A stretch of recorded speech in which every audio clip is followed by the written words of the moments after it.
as kids get older and their minds start to develop and they can start to have these concepts of failure and fear and all these things, we need to have some mechanisms in there that actually help them know that it's a normal part of the process and help them disconnect that from their identity. Welcome to Transforming the Toddler Years, the podcast for conscious parents, caregivers, and educators who believe tantrums aren't terrible. They are powerful opportunities for connection, growth, and learning during the first 5 years. You'll explore how to use intentional language to raise calm, confident, and deeply connected kids, because the way we talk to kids becomes how they see themselves and engage with the world. Hi, I'm your host, Cara Tyrrell, classroom teacher turned parent educator and teacher trainer. Are you ready to nurture your children's mind, body, and spirit? Welcome, Toddler Tribe. Let's transform the toddler years together. Don't you want to raise creative, interesting kids with a love of the world, a voracious desire to learn everything around them, and most importantly, the ability to use their creativity to imagine a better world, then go make it? I know I do. Today, my guest is Bradley Scheel, and he is here to talk about his brand new book, Raising Dreamers: Why Imagination is the Key to Preserving Humanity in the Age of Artificial Intelligence. He is an award-winning children's author and the founder of the Imagination Project and Wild Scott Entertainment. His mission is to ignite children's imaginations worldwide and empower them with the mindset that anything is possible. This is an extraordinary book, and I am so glad that I can bring Bradley, aka Wild Scott, to you today. Bradley, I am so excited you are here to talk to us about creativity and imagination and how to build a generation of kiddos who become adults who can really solve for us as AI continues to move through this world. Thank you for having me on the show. So you wrote this book. It's called Raising Dreamers. As I've told you multiple times now, I'm obsessed with this book. The artwork is like the imagery around raising kids who dream big is just beautiful in here. Thank you. You are a children's author, but this is not. This is a book for adults to understand how kids need to be given opportunities to learn, to create their, as you put it, creative intelligence. Yeah. So, it was an interesting journey. I write children's books most of the time, right? And I'm obsessed with it. It's my passion. It's the place I love to be. I love storytelling. I love children. I'm a lot like you. I love to be around them 24/7. I think my favorite thing in the world is to be in a room with, 4 and 5-year-olds. I love doing it. And one of the things that I noticed as I was going along some of these journeys was just the lack of how imagination had fallen down the ladder of what was important for children to be learning, especially once they hit about elementary school. And its absence was the first driver for this book. I really wanted to talk about the imagination and also kind of express to everybody, there's a very natural thing that happens in the adult world where everybody has kind of given up on themselves in terms of imagination, right? You get to the adult world and we can generally identify people. We say, an artist who paints, oh, that's a creative person, or a musician, we say that's a creative person. We have this definition in our mind, and then for, say, 80% of the population, we dismiss ourselves from that ideology, right? Oh, we're not creative. That's those people, because we all go about our daily lives and our jobs. And the idea behind the book was first and foremost to express to people that there is a way to develop imagination. It's a very tangible skill set, just like about anything else, right? And I wanted to really express to people what is the mechanism for us and how we lose that along the way. And then how do we, if it's important to us, how do we regain the ability to build an imagination? And in particular, I'm really passionate about the idea that there is an inflection point in our lives when we really start to lose it. And I wanted to make sure that we understood what that inflection point looked like and that we purposely fought against that, right? If we believe that imagination and creativity are important, then we need to actually do something about it. It needs to be intentional. And that's really what I wanted parents and educators to understand with this book, is that there is a way to be intentional about building imaginations and creativity. Absolutely. You've got me thinking about how a lot of people, especially in our world, talk about being artistic but not creative, right? There's all these designations around what our brains are capable of. I love this story from my husband's childhood, and I was thinking about it constantly while reading your book. He, when he was little, 4-ish years old, believed that there was a whole nature system in his stomach. Like when he ate a graham cracker, it built a wall. And when he drank the milk, it filled the well, right? It was this beautiful expression of imagination and creativity. And I am sorry to say, for any number of reasons that, I'm not going to go into here to preserve his privacy and his family history, it was completely squashed out of him. And the squashing of our kids' imaginations is as unintentional as our lack of intentionality around building it is. Yeah. And, it's so incredible. And, I talk about that a lot, right? I talk about in the book, I consider it 3 factors, right? And, the last time you and I talked, you actually changed my mind about something pretty dramatically. Going into this book, because I think we are at our best when it comes to imagination when our children are very small, that I kind of started at the age of 5 for, the intentional part, right? And you were the first person to say to me, there's probably a lot we miss in the first 5 years as well. And I've really thought a lot about that because there probably is a lot that we miss in that process. But I think the reason there's a bunch of reasons that I really almost skipped over that, right? One, as parents, it's probably our best era in that we're more inclined to play, Yes, to laugh, to make silly noises, to do dumb things. Like our whole approach to children is very different in the youngest years. That's also the time when, culturally, we have developed a lot of storytelling. So you have a lot of fantastic stories, and we love to watch Disney movies and Pixar movies. And, in general, those movies are not, the next shoot 'em up, bang 'em up hero story, right? They're generally much more imaginative and fun and playful. So we're kind of engrossed in that world to a larger extent when our children are very small. We love Santa Claus, we love the Easter Bunny, and then so a few things happen. One, we just stop playing. It's the craziest thing to me, and it's a universal thing that everybody's talking about and everybody knows.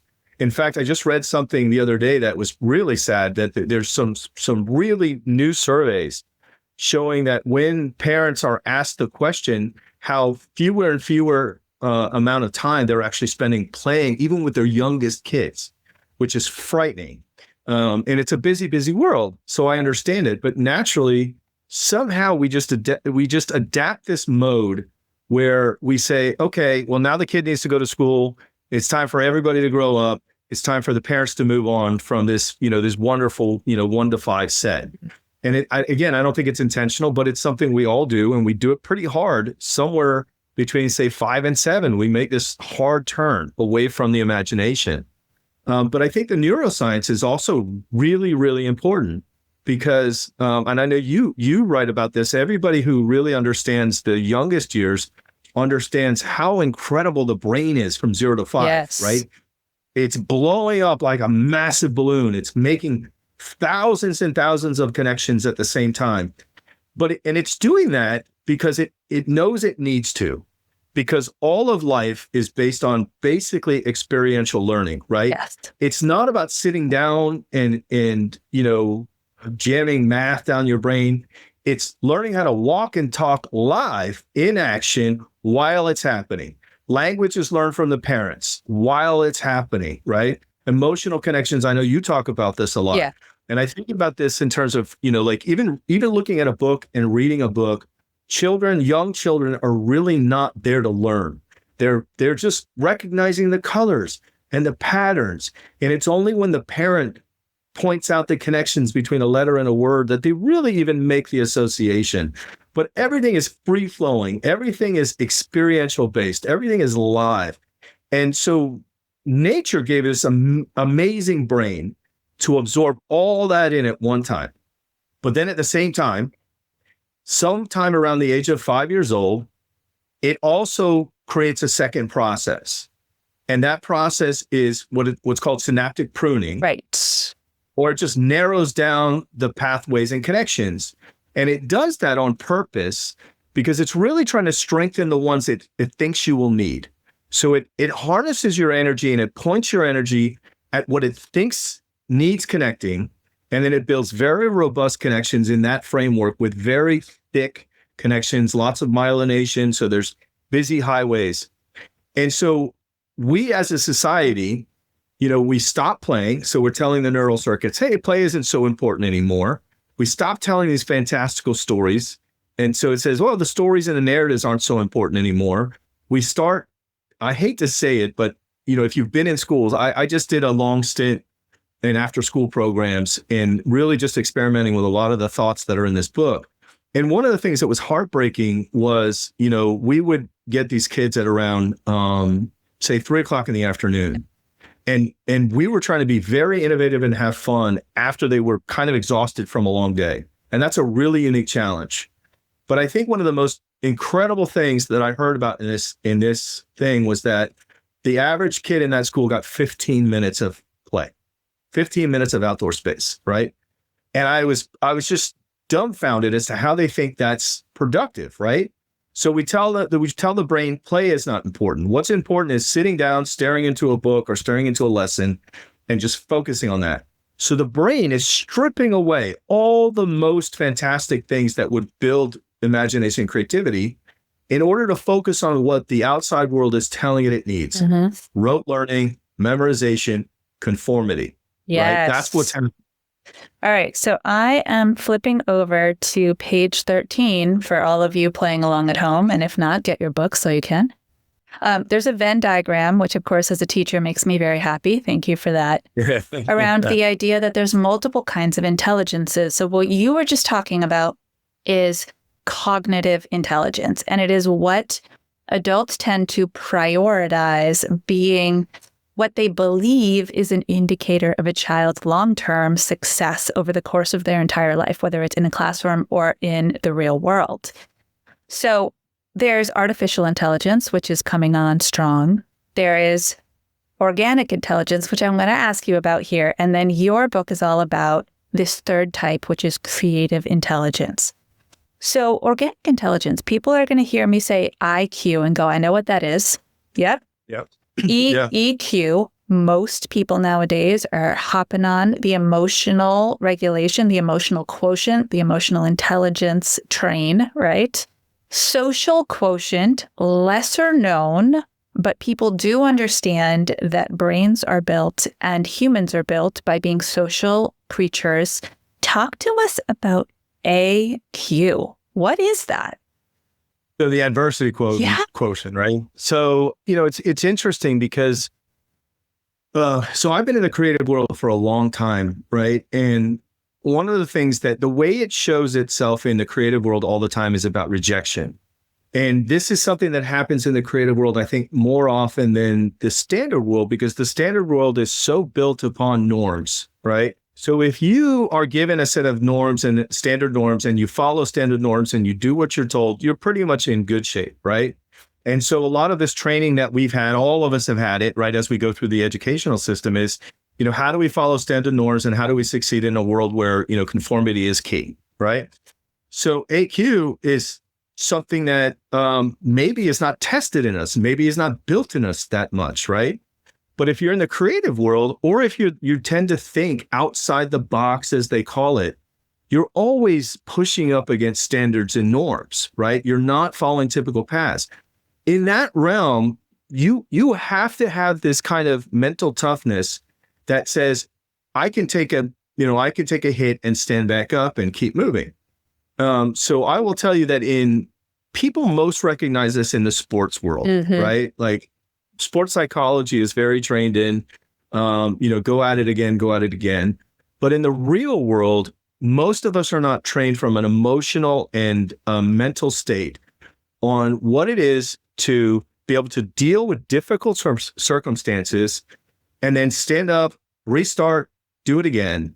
And I think more than anything, through a lot of this research, I really came up with that idea that it's so key to a child to not connect adversity with themselves, right? Meaning that, hey, adversity is you. No, it's not you. It was a circumstance or something that happened. And if they learn that radical disconnect between, hey, I can try and I can fail, but that doesn't mean I'm a failure. That doesn't mean that I need to stop everything I'm doing and quit right here. That's one of the most incredibly valuable skill sets that any child can develop. And in the 21st century, it's key. You can't not have this skill. And I talk about, most parents would say, well, I don't even know how I would develop that, right? Like adversity is just part of life or whatever. No, actually, you can really work on developing it, right? And my favorite concept to talk about is the idea of iterations and trying and failing. And if you put kids into, I believe in massive fun in everything we do when they're little. And if you can set up scenarios where we're actually walking them through the aspects of trial and error mentally, then it becomes part of the norm that, okay, so what? And the greatest example I can give to how this actually works is that when a child is learning how to walk, they just don't conceptualize it, right? They say they get up, they crawl, they grab a countertop, they fall down, their knees get bumped, their butts get bumped. They try again, they make it 1 foot and then they make it 2 feet. But what's not happening is there's not this mental acceptance that, oh my gosh, I'm a total failure at walking. They just keep going until it's a natural thing.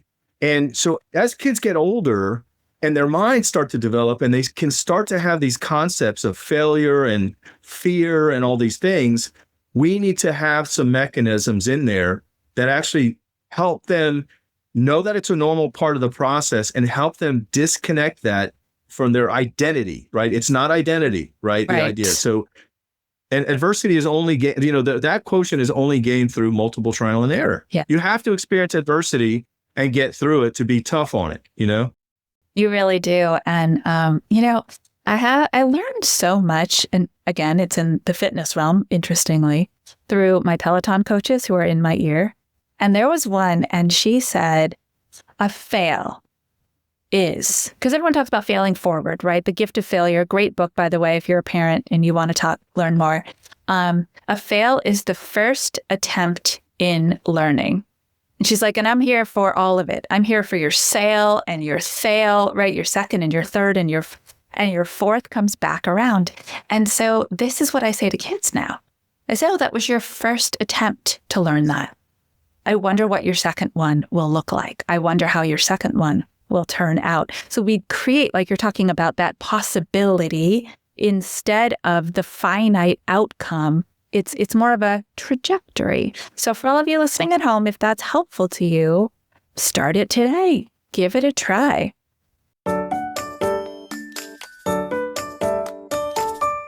Hey, Mama. Cara here, just hopping in to say how impressed I am by you and your dedication to raise a whole child who will be world and school ready. You know that parenting is a job, a J-O-B job. And it's okay to ask for help. It's okay to know what you don't know. And that's what I'm here for. My Transforming the Toddler Years course is currently closed, but I am accepting one-on-one clients who are looking to make massive transformation inside their home. If you're feeling overwhelmed, disconnected, and that you're in survival mode all day, every day, but you wake up determined to be intentional, calm, and connected so that you can help your child thrive, I can help. Schedule a complimentary connection call with the link in the show notes to share your parenting journey and your current struggles. Let's see how we can work together to help you transform the toddler years. All right, so you talked about 21st century skills, and I want to give you a chance to talk a little bit more about that. I wrote it down. I'm pretty sure I know what page they're on. So 21st century skills. Yes, here we go. First of all, you designate a difference, which I firmly believe in, between skills and traits. Skills and traits. So can you give us kind of the overall kind of gloss of how you differentiated the two? And then I'll go ahead and read through the skills and traits that you believe are most important for kids to be successful in a world of AI. It's funny because no one's asked me that question yet. But, in my mind, skills are, usable, adaptable, tools that you can use in the real world. Traits for me were more inherent personality characteristics, right? So we're developing both, right? We're developing that inner set of characteristics that allows us to be very successful in the 21st century. But on top of that, we're trying to build some skills and tool sets, right, that we can use to accomplish and survive the world. So I think that's the main differentiator for me. Is one is kind of an internal mechanism that is like the strength core of people. We're developing characteristics, and those are internal strengths. And the skill sets are more external, usable tool sets. Yes. And what's interesting is that from the world's perspective, they have valued skills on a continuum. So in the working world, in a corporate setting, they have for generations now valued the hard skills versus the soft skills. And you are flipping that on its head. And believe it or not, that's a lot of what there's so many realizations going on in the corporate world and everywhere else. And that's one of them. I'll be honest with you. Like, we're starting to hear a complete reinvention of the way people are interviewing. And a lot of it is driven by the smartest people in the world that are saying, look, we've all done the typical HR moves to, figure out what hiring looks like. And we've all hired the wrong people. So a lot of the smartest people are throwing out all the old rule books and saying, I really want to understand, to your point, I want to understand what characteristics this person has. Right? What is it that makes this person tick? And a lot of people are starting to hire based on those rule sets, not just some piece of paper that says they went to Harvard. So good. I have a mini course, a little master class called Your Personalized Parenting Mission Statement. And one of the activities that parents do in it is I tell them to suspend disbelief. Like, during this interview, you can't see me, but I have a 2.5-month-old strapped to my chest, right? I would picture her at 22 years old. Done. It's over. And I run into her first boss down at a local joint, and they say, oh, whoa, you're her godmother, right? I have to tell you how thrilled we are that she just joined our team because she is so. And then parents sit and fill in these blanks with all the qualities and all the characteristics and all the humanity that they want their adult child to bring into the world with them, which is why this resonated so much with me. So there are lots of skills that we could possibly want to develop, but we really need, to your point earlier, to be intentional. And that means kind of curating a list that is manageable over the course of a lifetime. And in your book, you tell us we get like 10, 12 years to get it done, So those top five. I'd be interested in your I'd be interested in your take on that. That's, like being so, like, because you're so focused on the little ones. I mean, do you feel like that in your mind is an accurate representation of the most critical, like we have until they're about 10 to really drive these characteristics? I agree that we have until about 10 years old to really found them, right? Yes. To isolate them and to ground them into the core of this human being. Between 10 and, those tween years, between 10 and 13, I found with my girls is when we were honing them, because I would pay attention to their complaints about other people, their complaints about school. When they would complain, my ears would perk. And I would say, which one of these skills or characteristics needs attending to right now? So for example, my teacher's being so mean. She blah, blah, blah. Can you go talk to her about that, Mom? Right? So boom, wait a minute. What's the ultimate goal here in the development of my human? Is it that they can independently do a hard thing by coming up with what to say and addressing the social struggle on their own? Or is it that I will solve it for them? Right? Yes. I coached them. We collaborated on what they might say, but they were the ones to do it, not me. I think that's amazing. And it's part of the, part of what you might call some of the parenting fails that we've gone through in the last 20 years of transitions is we lost the art, right, of trying to teach that kind of agency to our kids. Yes, and that's what it is. There's a difference between independence and agency, and it's significant, and it's not talked about enough by any stretch of the imagination.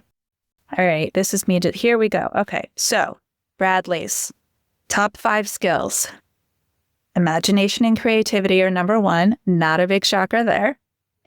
Adaptability, flexibility, and resilience, number 2. Curiosity and intrinsic motivation. I want you to talk more about that in a second. Critical thinking and problem solving. Collaboration and communication, which is what I just demonstrated with my story. So that intrinsic motivation is key. Tell us what that means in layman's terms and how we have opportunities to teach it to our kids from their young age. There's a piece in the book where I talk about what I call the AA battery, right? And it's kind of like when we talk about the characteristics, the personality of the ideal person for the 21st century, it is a person who is autotelic and autodidactic, which is the autodidactic is they can teach themselves things rapidly. And 2, the autotelic is that they actually are driven to do that without external motivation, right? And the reason that's really important in the coming world is today, so much of what they do as they go through the full, 12 years of school and college, there's so much external motivation in that, right? And the idea starts, the whole scaffolding starts backwards, right? It's the idea of what are you going to do in the world is going to be your, kind of your high goal based on career, right? What's your career going to be for 30 years or 40 years? And that's old world thinking, right? That's last century, that this is what's going to happen. And then underneath that is then what college are you going to go to based on that? What's your SAT score look like based on that? How are you going to get a great SAT score? And we have this scaffolding we build that basically is an entire set of external motivations, right? And then on top of that, we just went through a generation of overparenting. Yeah. But even if it's well-intentioned, this idea again, that there's an external thing that's teaching you where you should, invest your energy, where you should invest your time. And one of the things that's going to be very tough in the 21st century is that all that scaffolding disappears. So the intention, the world is going to change so fast and rapidly that this idea of I'm going to just pick a 20-year horizon and do nothing else but that 20-year horizon, it's irrelevant. It's absurd in the modern century. But also, if we achieve this kind of amazing abundance that some people, believe is going to happen, and that we're going to have a wonderful world, even if people don't, kind of have a normal day job or don't work in the same way that we did in the 20th century, motivation and purpose become really interesting problems, right? Because if your parents didn't tell you what to do, if a college didn't tell you what to do, if the school didn't tell you what to do, and now it's up to you. Yeah. What an amazing opportunity and a crazy responsibility at the same time, right? I am so excited you just said that word. I want you to say more about motivation because as I was reading the book, I also read the word gravitation. And there are what is the difference between a child who gravitates and a child who motivates? So, gravity is the natural motivation. I mean, that's the way I would really describe the intrinsic motivation, because children are amazing, amazing, just little beings. And the more you let them roam mentally, they will explore everything. And then if you stay, a foot away, you can watch them gravitate towards all of the things that they actually are curious about, right? So we talk all the time about expanding curiosity and why don't we have intrinsic motivation?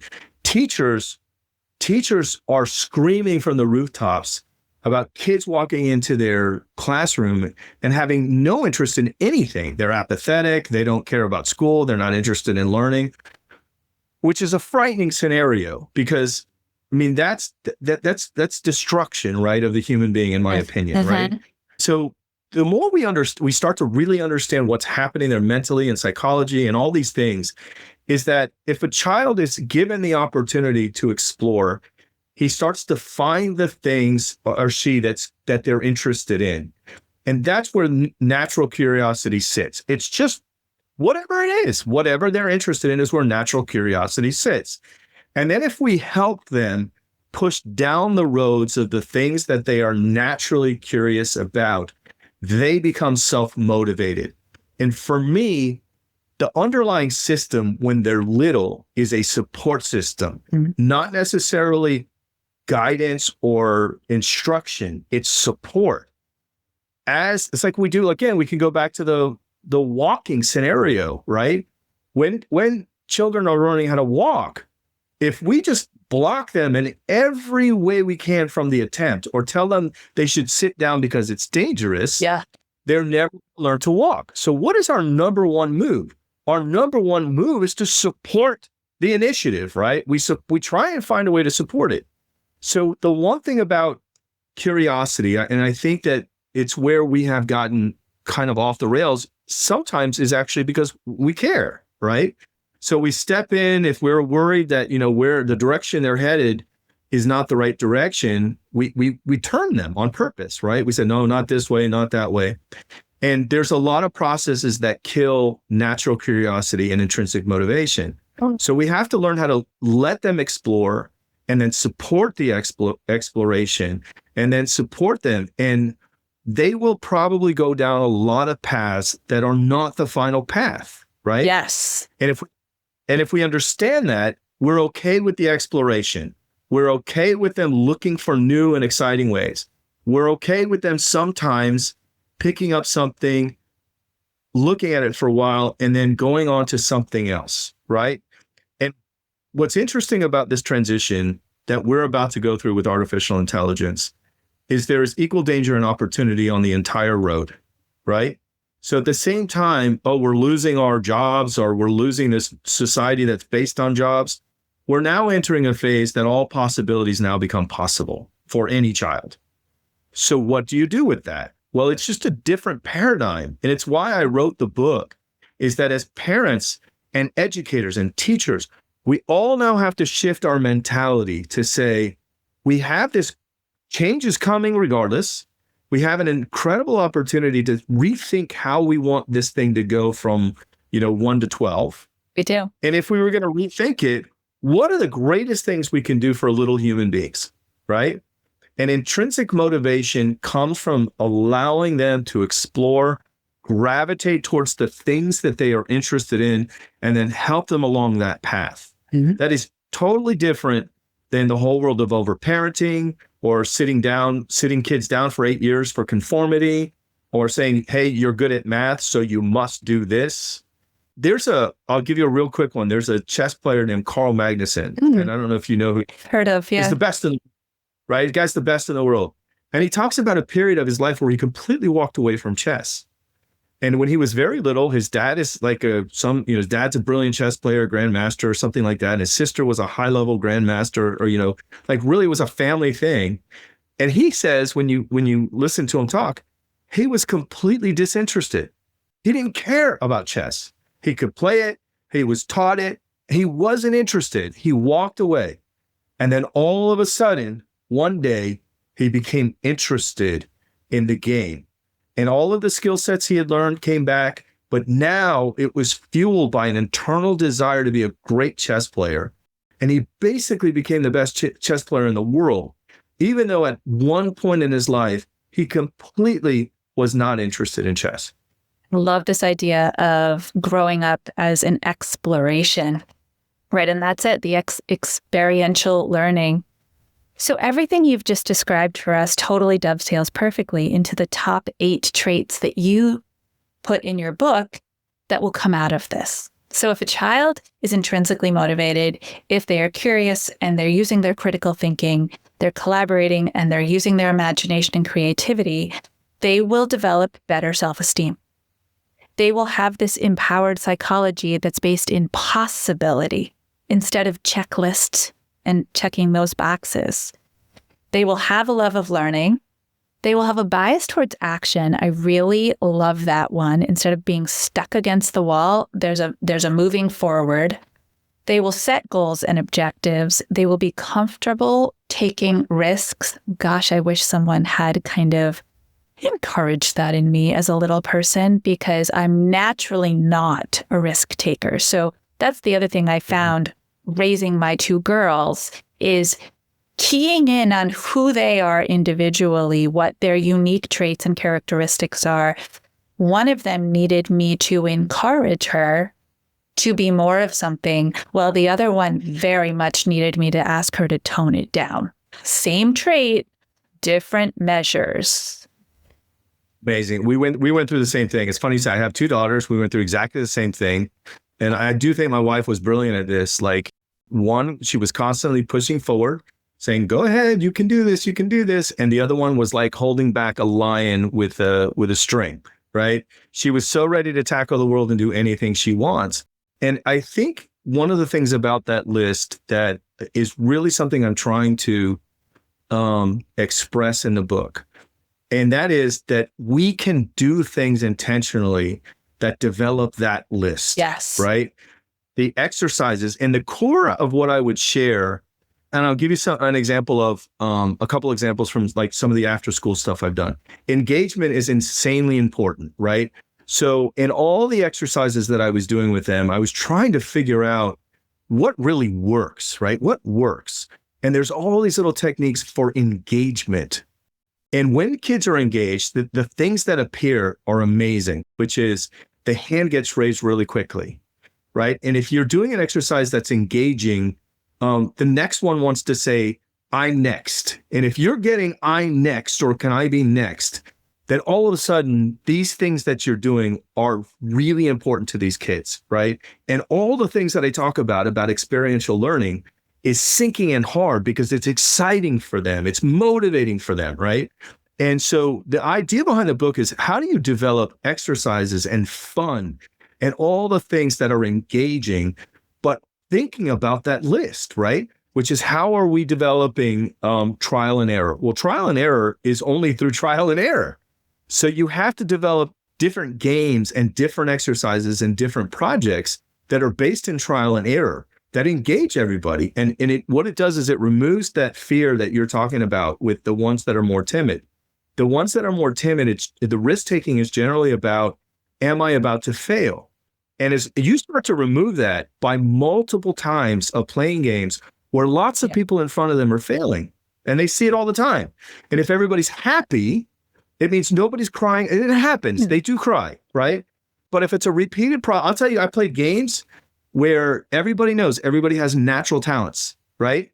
And where one game, this one person got upset and went into the corner, the next game, that person dominates, right?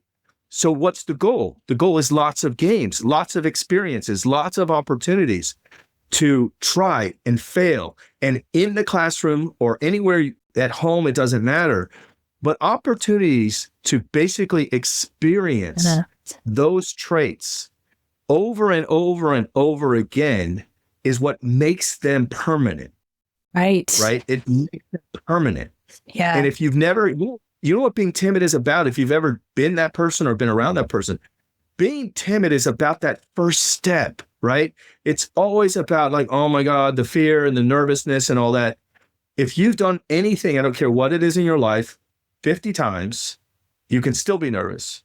But that either A, that nervousness is 1/50th of what it used to be, or B, you've learned to go forward anyway. And You've learned to go forward. For me, it was right versus wrong. Is this the right answer? Or is this going to be the wrong answer? And if somebody had been able to, because I'm very teachable and I'm very coachable, and my brain is very pliable, right? My neuroplasticity is there, even at this age, because I work at it. If someone had said to me when I was younger, did you know there are lots of different answers? Your friend may have a different way. Your way works too. That would have blown my mind. Right. Yeah. And it's a big part. Listen, a lot of there's so many. So right now what I'm trying to do is spend a little bit more time on building the actual functionality of that book, right? I started to think about this and write a lot of stuff, and it would have been a 900-page book. Right. So I backed up on some of that. But really the second phase of this book for me is about number one, age appropriateness, right? So the challenges you're going to create for a 5-year-old are not going to be the same challenges you would create for a 9-year-old, right? It's a different set. So how do you look at that set of traits and that set of skills and create different exercises and projects and things over and over and over again that are increasingly more challenging for kids? So all of their competencies with all of those traits and all of those skills go up year after year after year after year. And so the real crux of doing that is thinking, you have to think about a 5-year-old or think about a 6-year-old and put those as that list is your goal, right? This is the human list. And everybody can add a thing or two, right? Like I always say, the toughest part is we also have to remember things like compassion and humanity and all these things that we're also supposed to be doing with these kids, right? This is why I'm crying for the transformation of education. Because if you're going to spend a lot of time on that, you can't do what we've been doing for 30, 50 years. Right. You can't sit them at a desk. You have to provide a huge chunk of the day designing experiential learning with the intention of developing a brand new set of skill sets and traits. So this is a perfect opportunity for me to highlight and invite. So I would love for those of you listening, again, it's Raising Dreamers, and Bradley writes under a pseudonym. So you're going to look for the name Wild Scott on there. One of my favorite things that you say about yourself in the book is that you are an internal optimist who is also a realist, right? And so what you just talked about is a vein of the book that is all about the realization that AI is coming and there's nothing we can do to stop it, and that we can also be optimistic about redesigning what education looks like for children. Would you be willing to come back on the show and talk just about that in a different episode? Absolutely. It's a passion of mine. I think about it almost all day long. If you know, there are people in the world that are highly creative and have been trying to build this type of stuff into educational models and systems for years. And, I'm excited to be a part of it now. That's amazing. So this is a great opportunity for you, my toddler tribe, who maybe you have a blended family, right? You've got some olders in your house and some youngers in your house. Grab a copy of the book, give it a read, have yourself kind of ready for that next conversation. And maybe we can take questions ahead of time even about how this would apply to you, potentially the homeschool communities, if they're looking to engage, because they do a lot of experiential learning just organically in their lifestyle. So thank you so much, Bradley, for I just have to say that you come by this desire truly from within yourself, right? You describe yourself as, I think I'm going to get this right, an imaginationologist. Yeah, like the world's chief imaginologist. Yeah, right. So you'll read this book, you're going to be blown away. You're going to think that he got his master's in education. You're going to think that he is a neuroscientist. You're going to think a lot of things because he's done the research and been open to learning all the essential components that go into humanity. So thank you for all the effort that you've put in to then bring your personal message to the world. Thank you. I really appreciate that. Thank you so much for your, kind assessment of the book and of this passion. Thank you so much for having me on. So where is the best place for them to go grab a copy? So probably Amazon is the easiest one. It's available on all of the online websites, and And there's links to the book on all our social media. There's links. Our main website is www.wildscott.com, and it's WYLDESCOTT for those of you who, it gets confusing when I say wild. It'll be linked in the show notes for easy clickability. Yeah. But yes, so it'll give you an opportunity to also explore who Wild Scott is and how that character really transcends to create opportunities for kids to practice their imagination. Thank you, Bradley. I appreciate you, and I really look forward to the next time we chat. Thank you. Look forward to it too. All right, you all know what to do. Stay mindful and proactive until our next episode as we transform the toddler years.